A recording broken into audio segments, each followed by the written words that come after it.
com a paz do Senhor. Amém! Quero aqui externar a minha alegria, uma satisfação poder estar aqui com os irmãos.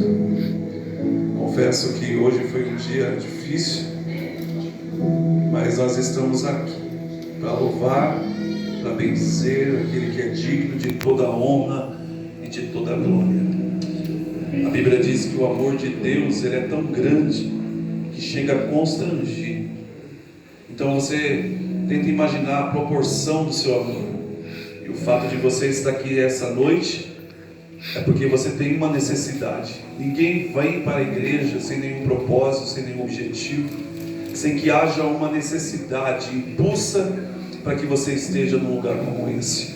Hoje nós já ouvimos aqui diversas palavras poderosas. Ouvimos aqui nessa noite louvores e cânticos espirituais que mexem, que reverbera dentro de nós os nossos sentimentos. E é isso que nós estamos precisando nessa noite. Tem pessoas que entraram aqui nessa noite tão necessitado de um toque de Deus, que através dessa sinfonia de adoração você já foi tocado. Eu confesso categoricamente que se esse mundo findasse agora, eu e você já estaria abençoado por Deus. Quero externar também a minha alegria e o prazer de poder conhecer o pastor Amaury. Nós não conhecemos pessoalmente, nós batemos algum papo pelas redes sociais. Aqui a minha esposa, minha filha Gabriela, junto com o meu genro. Hoje nós viemos aqui numa caravana para louvar ao Senhor. Amém? A gente estava vindo para cá de moto, pastor, mas eu achei que não ia chegar. Parece que nós ia se congelar no meio do caminho. Então eu chamei o meu genro para nos trazer. Então quero louvar a Deus pela vida dele, que teve aí essa sensibilidade de nos trazer aqui. E aproveitando que você já está sobre os seus pés, quinto livro da Bíblia, o livro de Deuteronômio. É fácil de nós encontrarmos, é sequencial. Aí você pega Gênesis, Êxodo, Levítico, Números e Deuteronômio.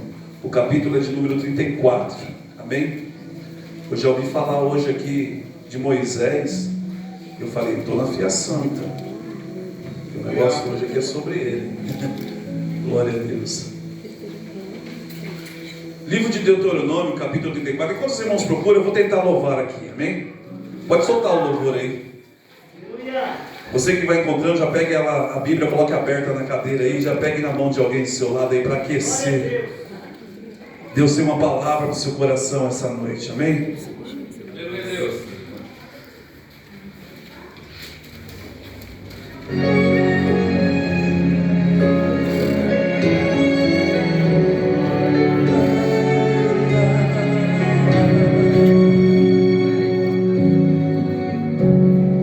Quero te pedir, meu Senhor, atende agora o meu clamor. Perfeito e que o homem roubou, o amor que não existe mais, como foi há muito tempo atrás, a alegria que existia no lar, hoje se esfriou.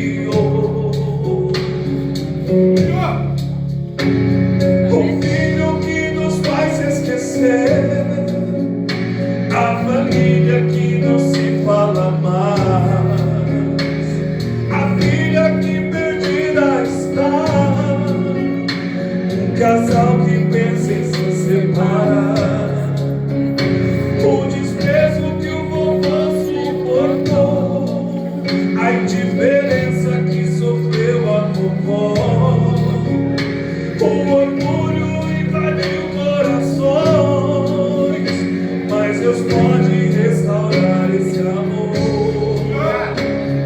Só Deus pode restaurar esse amor. Só Deus pode restaurar esse amor. Ele é o Cordeiro que vem do céu para restaurar e abençoar teu lar. Só Deus pode restaurar esse amor. Só Deus pode restaurar esse amor. Basta só você pedir com fé, que com a família Ele irá restaurar hoje. Seja profeta de Deus essa noite, levante a tua mão apontando para a tua casa. Eu quero que você profetize nessa noite a restauração do seu lar, da sua família, aqui nessa noite. Aleluia, Jesus.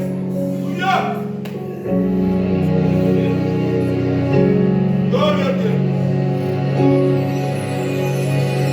Derrama a tua unção, meu Senhor, teu Espírito em nosso favor. Somos tua existência na criação. Eu te peço pelo amor que não existe mais, como foi há muito tempo atrás. Alegria que existia lá, hoje se esfriou. O filho que dos pais esqueceu, a família que não se fala mais, a filha que perdida está, o casal que pensa em se separar, o desprezo que o vovô suportou e a indiferença que sofreu a vovó. O orgulho invadiu corações, mas Deus pode restaurar esse amor. Levante as suas mãos e receba nessa noite a restauração de Deus sobre a sua casa, sobre a sua família. Ele é o Cordeiro que vem do céu para restaurar e abençoar teu lar. Só Deus pode restaurar esse amor. Só Deus pode restaurar esse amor. Basta só você pedir com fé, que com a família Ele irá restaurar hoje. Cadê os pentecostais que vieram essa noite para sentir um toque de Deus? Receba nessa noite o toque divino de Deus tocando a sua alma, o seu coração, o seu espírito, e aqueça nessa noite. Pode restaurar esse amor, pode restaurar esse amor.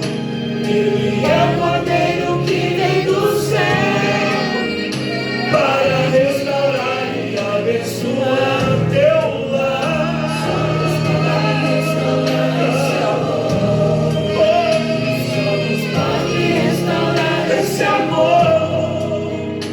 Basta só você pedir com fé, que tua família Ele irá restaurar, irá restaurar. Aleluia, Deus!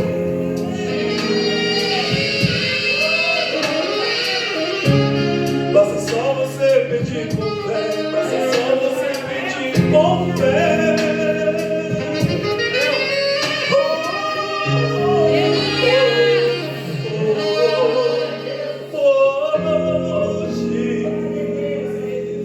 Glória a Deus! Aplaude a Jesus bem forte. Tome o seu assento. Vai tomar o seu assento. Coloque para mim um fundo musical, fazendo um favor. Livro de Deuteronômio, capítulo 34, versículo de número 4, 5, 6 e 7. Quem encontrou, diga amém. Amém. Está escrito assim: esta é a terra que sob juramento prometi a Abraão, a Isaque e a Jacó, dizendo: a tua descendência eu te darei. Eu lhe faço vê-la com seus próprios olhos, mas nela não entrarás. Assim Moisés, servo do Senhor, morreu ali na terra de Moabe, de frente de Bet-peor. Mas ninguém sabe até hoje onde fica rica sepultura. Tinha Moisés a idade de 120 anos quando morreu, contudo sua vista não havia enfraquecido e nem se lhe havia fugido o seu vigor. Eu estava vindo nesse caminho, e eu tive uma experiência essa manhã, e quando eu parei para entender essa história, eu já li a Bíblia quase 8 vezes, mas eu nunca havia percebido os detalhes dessa história. Eu nunca havia percebido como o conteúdo de riqueza que existe na história deste homem. Como nós podemos entender a história de Moisés? Como entender os princípios de sua história? Entrar na mente de Deus, e não há possibilidade para isso, mas a inspiração divina nos faz entender que Moisés é semelhante a eu e você, dentro da própria história. Eu vou explicar por quê. Quando nós olhamos para a vida deste homem, que se divide em 3 etapas, 40, 80 e 120 anos, é claro que o horário não vai dar, não dá para nós concluirmos o que eu quero falar aqui essa noite, mas eu vou tentar resumir rapidamente para que você não se enfade. E lendo a história de Moisés, no princípio da raiz da história, eu passei a entender que Moisés, a sua história é semelhante à minha e à sua, que não escolheu para nascer, que não veio para essa existência apenas para passar uma geração para outra. Não viemos para essa existência porque no decorrer dos anos dos nossos ancestrais um escape aconteceu, e o fato de você estar vivo hoje não foi porque o método contraceptivo dos seus pais fracassaram. Existe um plano traçado na sua vida e na sua história. Eu quero já deixar um pano de fundo para essa mensagem: o sonho do homem e o projeto de Deus. Glória a Deus. Qual era o sonho do homem daquela época? Porque Moisés é um ser feito de carne e osso como eu e você, mas que dentro da vida, da alma dele, havia uma centelha divina que fazia ele ficar gigante de vez em quando. Glória. Ainda mais se tratando da sua história, da sua trajetória, porque Moisés não começa sofrendo quando ele nasceu. Existia uma lei marcial que o rei Faraó havia estabelecido dentro do Egito, porque o primeiro rei havia morrido, e o outro rei que assumiu o trono já não tem mais o mesmo sentimento. Não é o mesmo rei que abrigou José com a sua família, com aproximadamente umas 15, 16 pessoas, que depois de instalarem ele nas terras de Gozém e criarem uma muralha gigantesca para separar essa nação, que socorreu o Egito em tempos de dificuldades, passaram agora a criar, a procriar, e eles já não eram mais 16, agora eles eram 3.610.000 judeus, que viveram dentro do Egito.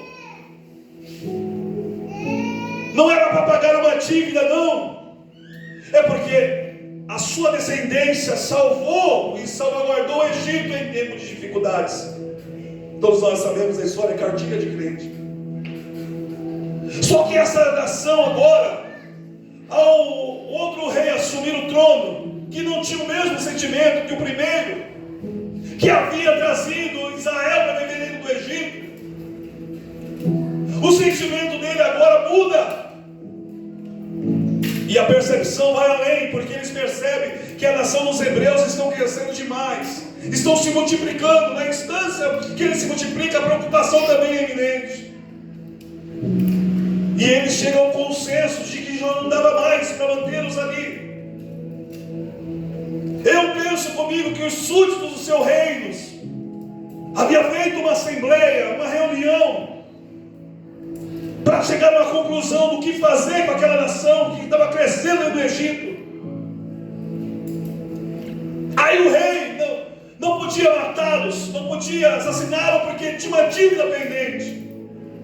Mas ele vai estabelecer uma lei que vai pegar centenas de mulheres, ou quase 1000 mulheres, eu não sei o número de mulheres que já estavam grávidas, mas vai pegar essas mulheres completamente desprovidas.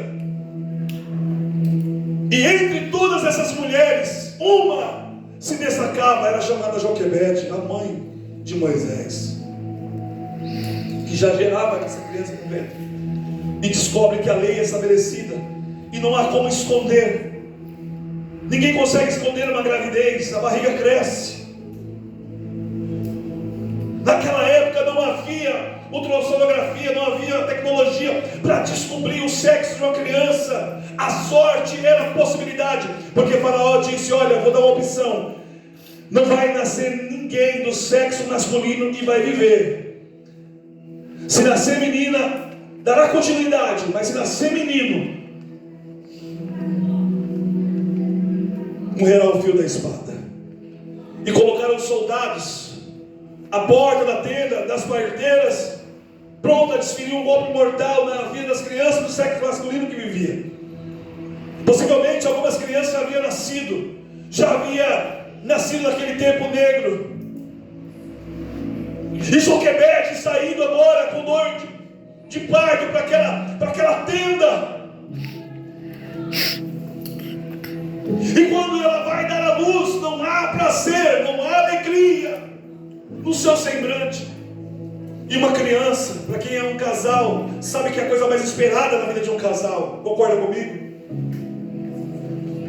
Alegria é natural, porque você desenha os planos, você desenha o nome, você projeta o nome, as roupas, os enxovais, porque a natureza de um casal é essa. A naturalidade é essa no momento em que uma mãe está gerando uma criança. Mas não havia prazer no olhar de Joquebede, porque existia uma lei traçada para matar a vida de uma criança que nascesse. E quando ela entra naquela tenda para dar a luz a uma criança, soldados estão na prontidão, na porta da tenda. Mas aí parece que eu vejo o próprio Deus abrindo a janela dos céus, e havendo uma necessidade de resgate. Deus poderia levantar outra pessoa que estava vivo? Poderia, Ele era Deus na sua totalidade. Deus poderia levantar qualquer um para ser o resgatador, porque o mesmo ato que ele fez com Moisés, Ele poderia fazer com qualquer um que estava em vida. Mas o nosso Deus é um Deus de desafio, é um Deus que ama desafio. E aqui eu abro um parênteses para explicar a você por que é que você nasceu, qual é a finalidade da sua existência, porque você veio para essa existência. Talvez você entrou por essas portas e há muito tempo vem se perguntando: Deus, por que eu nasci? Por que eu nasci só para sofrer, para ser a outra, para ser o outro? Porque eu nasci somente para ver as pessoas se estabelecerem na minha frente, na minha família, todo mundo deu certo, mas parece que eu sou a ovelha negra da história, as coisas não andam, não dão certo para mim. Talvez essa pergunta está te confrontando, e você está aqui essa noite enclausurado, porque os fatos da sua história não acontecem, nada se estabelece, e você está se sentindo a pior espécie do planeta. Mas Deus te trouxe aqui nessa noite para te mostrar um caminho diferente. Você não é a escória da sociedade. Você não é mais um que nasceu para ficar aí prostrado dentro de um quarto escuro, fugindo das possibilidades. Se você soubesse quem você é de verdade, você já estaria pulando, saltando essa noite de alegria, porque os planos de Deus transcendem muito mais além do que aquilo que você pensa. Parece que eu vejo Deus agora entrando na história e manipulando a história de Moisés, porque quando Joquebede é levado para lá,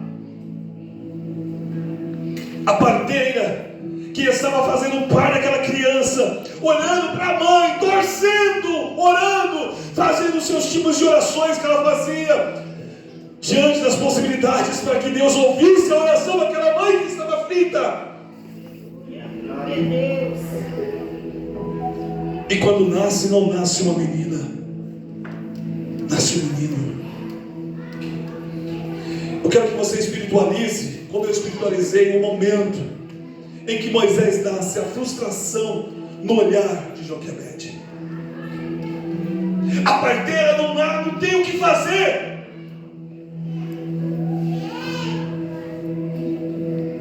Não tem o que fazer. Mas Deus sabia o que fazer.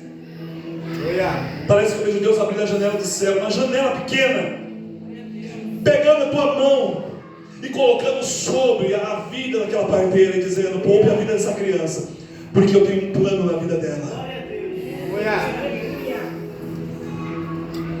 E quem Deus tem um plano na vida, a tendência é sofrer, a tendência é padecer, porque as etapas da vida é uma lição que nós temos que passar, infelizmente.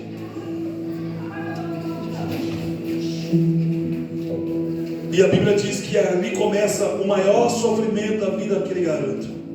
É Deus.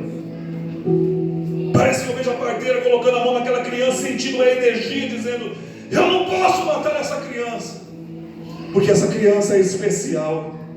É Deus. E ela poupa a vida daquela criança. Miriam possivelmente naquele momento estava ali nas espreitas, pega a criança sobre os braços e corre para sua tenda, esconde a criança, amordaça a sua boca para que ela não chorasse, para que não expulsasse um choro.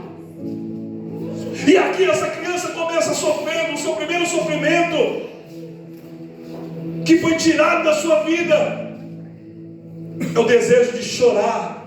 E para quem não sabe, um choro de uma criança é uma linguagem que sua mãe sabe interpretar. Sua mãe sabe quando o choro é de dor, quando o choro é de birra, quando o choro é de fome, porque o choro, a criança está expressando o que ela está sentindo. Essa criança não podia chorar, para que o soldado não escutasse, não matasse aquela criança.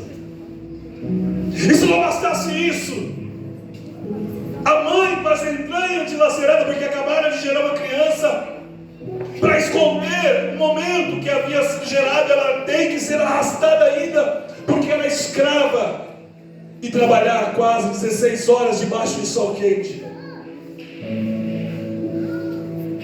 Quase 16 horas de horário de trabalho esforçado. Não podia dizer que havia acabado de gerar uma criança, porque possivelmente soldado descobriria e mataria não só ela, mas mataria toda a família. Toda a família seria ceifada.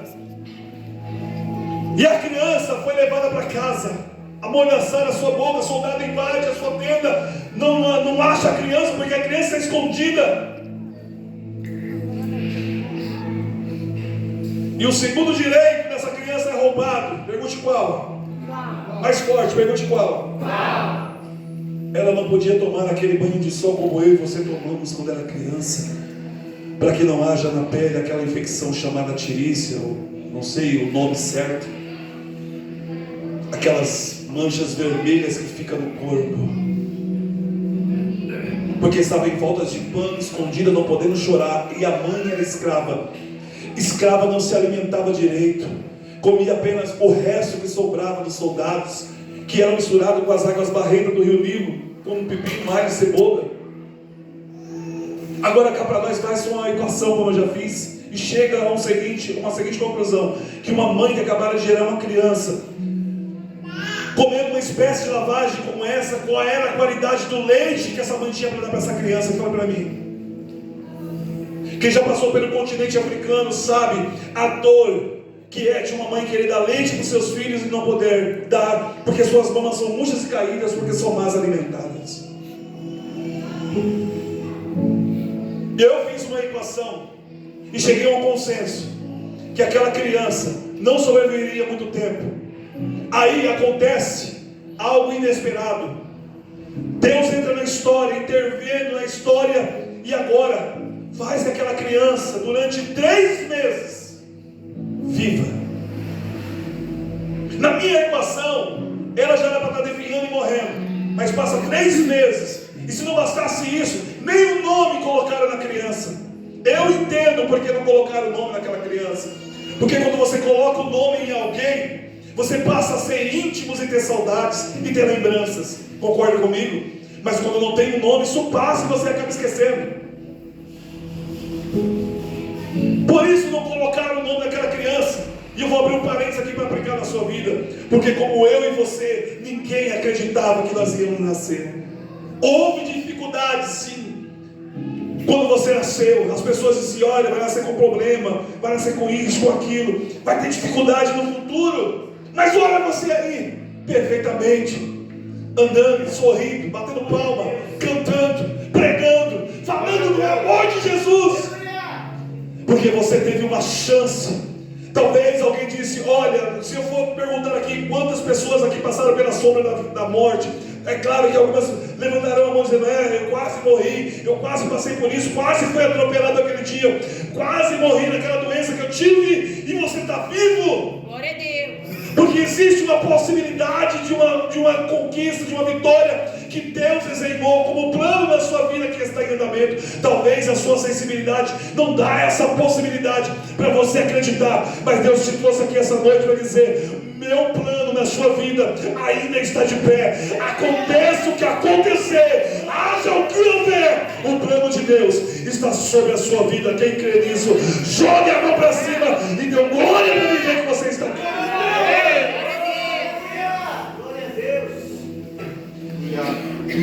Só que o diabo, ele viu. O diabo, ele não tem percepção do futuro, ele não sabe o que vai acontecer amanhã. Mas ele viu que Moisés foi poupado da morte, passou a persegui-lo durante 3 meses. Essa criança cresceu. Só que essa criança, ela teria dificuldades no seu futuro. Não poderia andar na rua, não poderia brincar com outra criança, porque a família seria toda morta. Soldados ceifaria a família inteira. Então durante 3 meses eles ficaram pensando: nós temos algumas possibilidades.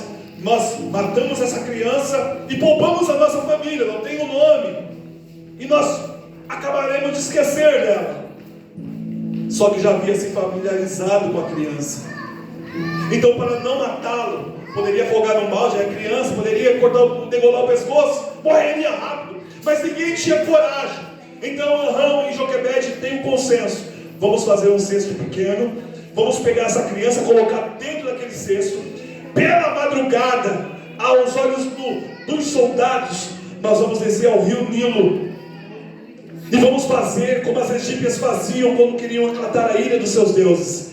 Nós vamos colocar aquela criança lá e ela vai ser engolida pelos grandes monstros chamados leviatãs.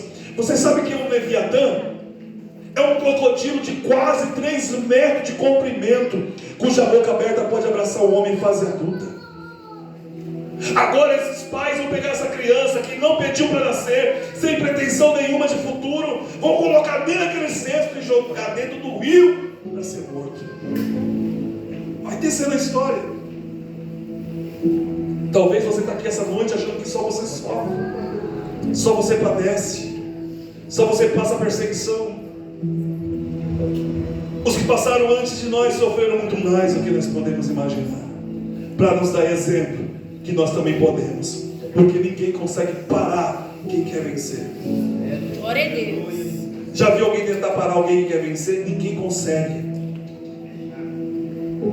Ninguém consegue parar aqueles que têm um objetivo. Eu quero chegar, eu preciso chegar, eu preciso chegar. Ninguém consegue parar. Os demônios estão olhando de longe, estão desesperados, porque aquela criança não morre. E pela manhã houve-se um choro de uma criança. E detalhe, o rio Nilo, segundo a geografia que nós estudamos, do rio Nilo até aonde as escravas faziam as suas lavagens, não era descida, era subida. E quando Joquebede e arranjou o cesto, Deus quebra a lei da gravidade e sopra sobre aquela embarcação para que ela subisse e entrasse, porque o rio Nilo, ele corta diversas extensões do Egito. Entra dentro do Egito, corta, é um rio de quilômetros de extensões. E quando aquele cesto é jogado, ao invés de ir ao contrário, ela sobe para cima. E eu fiquei pensando, mas o que aconteceu nesse inteirinho? É claro que nós, pela fé, entendemos que as mãos de Deus estavam sobre a vida daquela criança, poupando para que ela não morresse, porque tinha um plano traçado na vida dela. Deixa eu te dizer algo que vai te deixar você feliz. Você só está vivo porque o plano de Deus ainda está em andamento. É exatamente. Você só está vivo porque o plano de Deus está sobre a sua vida. E ninguém pode te tocar. Ninguém pode te tocar. Ninguém toca naquele que Deus traçou um plano. Ninguém. Levante as suas mãos, só você que acredita nisso. Adore a Ele, agradeça a Ele por você estar aqui.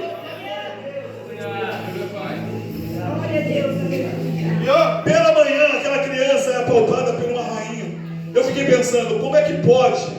Eu li vários livros de história de rainhas e príncipes, pastor Amaury, e eu nunca vi na história uma princesa sair do seu palácio e descer as margens de um rio para se banhar. Eu nunca vi. É a primeira vez na história. É coincidência? O que nós chamamos de coincidência, Deus chama de milagre. Glória a Deus. E é uma rainha que vai pegar aquela criança que durante 3 meses não tem um nome, e vai colocar o nome nela de Moisés, dizendo: eu tirei das águas. Aleluia. E vai criar como príncipe de um palácio. Está entendendo o mistério? Pastor, mas morar dentro de um palácio não é bom? É bom.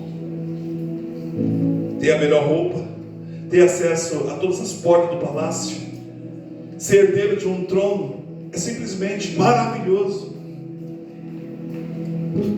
Mas passou-se 40 anos. Quantos anos eu disse? 40 anos. E é aqui que vai começar uma história de um homem. Com 40 anos, Moisés descobre que ele não era aquilo que ele pensava ser. Com 40 anos, Moisés descobre que ele foi tirado do seu convívio familiar. A decepção vai nascer no coração dele. Mas antes que a decepção descesse no coração, um sentimento nasce: eu preciso estar do lado de quem realmente é da minha família. E ele vai descer onde os escravos estavam. E quando ele desce lá, ele é surpreendido por uma cena que ele não esperava. Alguém está desferindo golpes mortais com um chicote nas costas de um homem que poderia ser da sua família. Na intenção de fazer o bem, Moisés acaba cometendo um assassinato. Ele mata um soldado e oculta o cadáver, enterra na areia. De herdeiro de um trono, ele passou a ser um assassino. Ele volta para o palácio. No dia seguinte, ou outros dias depois, não sei quantos dias, Moisés desce de volta onde os escravos estavam. Mas eu sei que ele desceu. Quando ia cometer o mesmo ato, o segredo é revelado, porque nada fica oculto. A mentira, ela tem perna curta, sempre é descoberta. Não adianta, não tem como esconder. E quando ele ia cometer o mesmo ato, um soldado entra e diz: você vai me matar como fez com o soldado e enterrou na areia? Aí Moisés é obrigado a fugir. E ele vai para um lugar onde ninguém quer estar. Pergunte qual. Mais forte, pergunte qual. Uau! Ele vai para o deserto. Quem quer estar no deserto, irmãos? Mas o deserto é a melhor escola que você pode estar.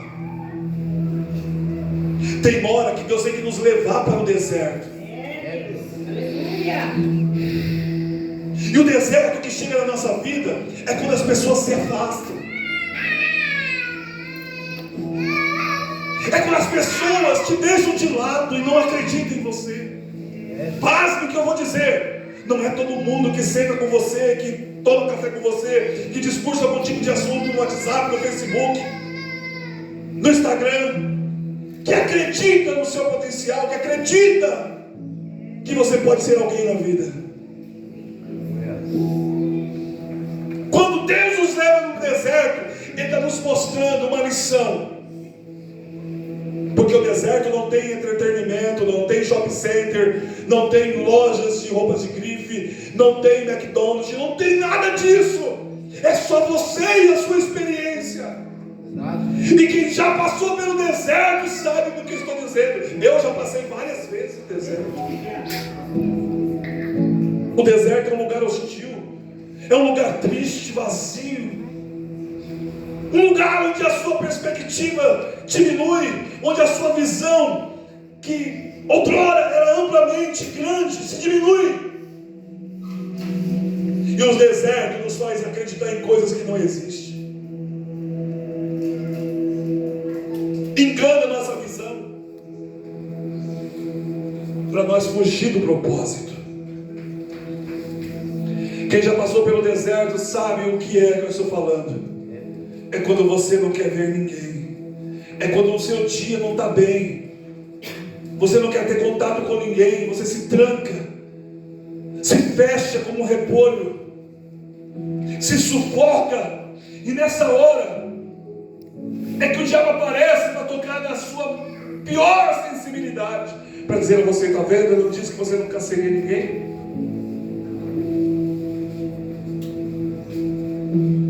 Aí passa mais 40 anos e Moisés já não é mais aquele garotão de 40 anos. Ele tem 80 anos. Já é um velho que havia se abrigado na casa de um camponês, e lá ele acabou casando com uma das suas filhas, teve filhos. E um belo dia, com 80 anos de idade, Moisés, ele vai para o monte, pega as ovelhas do seu sogro Jetro e se dirige para os montes para alimentar as ovelhas. E eu fui estudar, como curioso, fui estudar a geografia dos montes antigos e descobri que não há capim nos montes antigos, só rochedos e sarçais queimados pelo sol. Eu não descarto a possibilidade, escute o que eu vou dizer, redobre a sua atenção. Eu não descarto a possibilidade de Moisés ter ido ali, porque estava vivendo uma vida como eu e a sua, cansado da vida que estava levando. A gente tem que olhar para o seu passado e ver que você viveu uma vida triste. As perseguições que você guardou na gaveta do teu coração, que te faz lembrar, que te causa dor. O seu passado que você não consegue se desprender dele, que paralisa o seu presente, que compromete o seu futuro.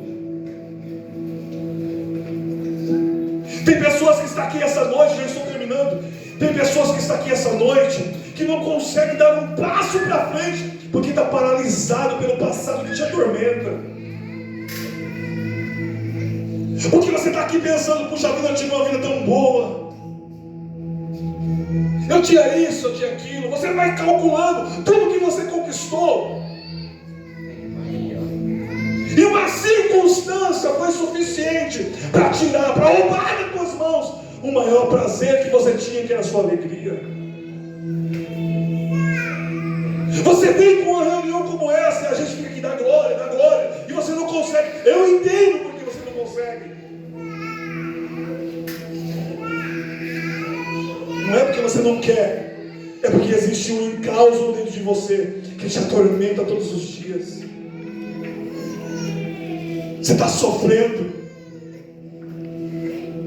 As perseguições te machucaram, as pessoas que te caluniaram, te deixaram você para baixo. Os castelos que você construiu com tanta dificuldade, bastou um dia para se colocar tudo para baixo. Tem pessoas aqui que não conseguem dormir mais, abaixando a lagaçuia. Tem pessoas aqui nessa noite que nem conseguem dormir mais, são atormentados pelo passado. Mas Deus te trouxe aqui nessa noite para dizer: eu apago o seu passado, eu perdoo os seus pecados, e eu te digo: eu faço uma coisa nova. Aleluia! Deus te chamou essa noite para dizer que os seus sonhos podem ser realizados. Os seus projetos podem ser concluídos, depende da maneira que você enxerga o seu problema, depende da maneira que você vê, depende da maneira que você acredita. Ah, pastor, mas me disseram que não importa o que te disseram, não importa o que Deus falou. Você não é aquilo que as pessoas dizem, você é aquilo que Deus disse que você seria. Aleluia. Se eu fosse dar ouvido aos murmuradores, se eu fosse dar ouvido aos críticos, que lançaram sempre umas palavras sobre a minha vida como uma afronta, como maldição, eu já estaria sepultado, porque muitos diziam: olha, vai ser um bandido, vai ser preso logo cedo, vai morrer cedo. Um dia eu cheguei nos braços da minha mãe e disse: mãe, eu vou ser um bandido, eu vou ser um trombadinho, eu vou morrer cedo, é isso? A minha mãe olhou para mim e disse: você vai ser aquilo que você quiser ser, a escolha é tua. A chave que abre a porta do teu universo não está na mão do teu inimigo, está nas tuas mãos. Você será aquilo que você quiser ser. Aleluia, Deus. Fique de pé.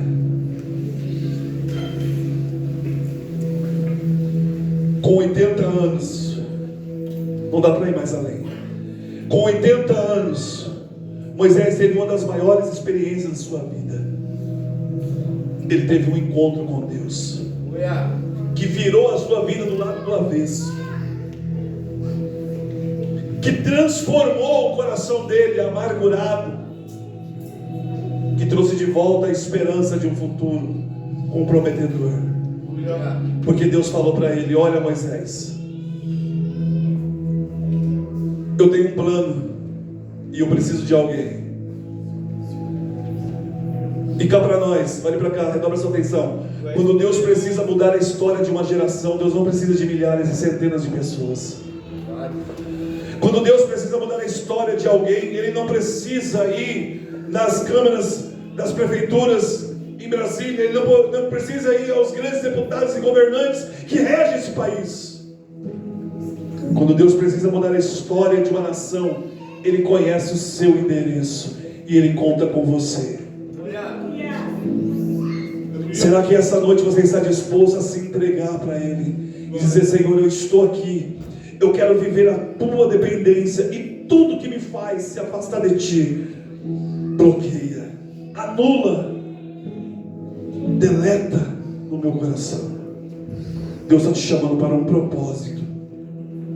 Os seus sonhos serão realizados sim, mas você precisa reagir a essa situação. Você precisa vencer essa etapa difícil que você está vivendo, mas tudo isso depende de você. Amém? Diga comigo: a partir de hoje, eu terei mais razões para lutar, para conquistar.